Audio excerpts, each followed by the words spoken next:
পঞ্চম শ্রেণীর শিক্ষার্থী, তোমাদের নতুন বই 2026-এর আজকে হচ্ছে আমরা তোমাদের বিজ্ঞান বইয়ের সাথে পরিচিত হব। এবং অনেকে চাচ্ছিল যে বিজ্ঞান বইটা তোমাদেরকে জানি দেখায় যে 2026 সালের বিজ্ঞান বই কীরকম, ঠিক আছে। যেহেতু তোমরা এখনও বই হাতে পাও নাই, 1 জানুয়ারি হচ্ছে বই হাতে পাবা। তো বিজ্ঞান বইয়ের মধ্যে আমরা শুরুতেই দেখো তোমাদের হচ্ছে এটা উপরের কভার পেজ, ঠিক আছে। এটা হচ্ছে কভার পেজ, প্রাথমিক বিজ্ঞান লেখা পঞ্চম শ্রেণী। এটা হচ্ছে তোমাদের তারপরের পেজ। এবং এরপরে দেখো সূচিপত্র মধ্যে কী কী রয়েছে, অধ্যায়ের নাম দেওয়া আছে 1, 2, 3 এভাবে অধ্যায়গুলো দেওয়া আছে। অধ্যায় 1-এ পড়বা তোমরা হচ্ছে জীবের আবাসস্থলটা পড়বা অধ্যায় 1-এ, ঠিক আছে। আর অধ্যায় 2-এ পড়বা হচ্ছে জীব ও পরিবেশের পারস্পরিক নির্ভরশীল, এটা পড়তে হবে তোমাদের। অধ্যায় 3-এ পড়তে হবে খাদ্য সম্পর্কে। অধ্যায় 4-এ পড়তে হবে বয়সন্ধিকাল। এবং অধ্যায় 5-এ পড়তে হবে পদার্থের গঠন। আচ্ছা, অধ্যায় 6-এ পড়তে হবে শক্তি রূপান্তর। আচ্ছা, অধ্যায় 7-এ পড়বা হচ্ছে বলের ধারণা। অধ্যায় 8-এ পড়বা হচ্ছে ভূমিরূপ। এবং অধ্যায় 9-এ পড়বা হচ্ছে পরিবেশ সংরক্ষণ। আচ্ছা, অধ্যায় 10-এ পড়বা পৃথিবীর গতি। অধ্যায় 11-এ পড়বা জলবায়ু পরিবর্তন।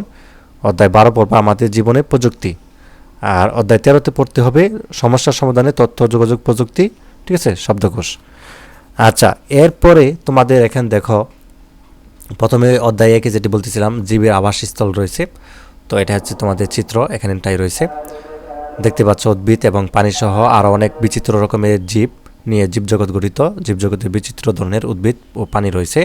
কোনো কোনো জীব স্থল বাঘ বা মাটিতে বাস করে, কেউ আবার পানিতে বা মাটি পানি উভয় স্থানে অর্থাৎ বসবাস করে। তো যাই হোক, এখানে রয়েছে তোমাদের হচ্ছে এগুলো পড়তে হবে তোমাদের। এখানে বাকি অংশগুলো দেখতে পাচ্ছ, এখানে কী কী কাজ রয়েছে দেখতে পাচ্ছ। এখানে তোমাদের কাজগুলো করতে হবে। এগুলো উদ্ভিদের নাম, আবাসস্থল, পানির নাম, আবাসস্থল, এগুলো তোমাদের ফিল আপ করতে হবে, ঠিক আছে। তো এখানে বাকি এইগুলো রয়েছে দেখতে পাচ্ছ নিশ্চয়ই। তো এই ছিল তোমাদের নতুন বই বিজ্ঞানের, ঠিক আছে। খুবই সুন্দর এবং বেশ কিছু তথ্যবহুল রয়েছে আর কি বিজ্ঞান বইয়ে। বিজ্ঞান বইটা তুমি যদি খুব ভালোভাবে পড়ো, অনেক সম্বন্ধে অনেক কিছু সম্পর্কে তোমার ধারণা হবে। এবং পৃথিবীতে কত ধরনের কত কিছু যে রয়েছে এবং যে বৈজ্ঞানিক যে ব্যাখ্যাগুলো রয়েছে সেগুলো সম্পর্কে তোমরা জানতে পারবা, ঠিক আছে। খুবই মজাদার। তো এই ছিল তোমাদের নতুন বই আর কি, ঠিক আছে। তো ধন্যবাদ সবাইকে ভিডিওটি দেখার জন্য। আল্লাহ হাফেজ।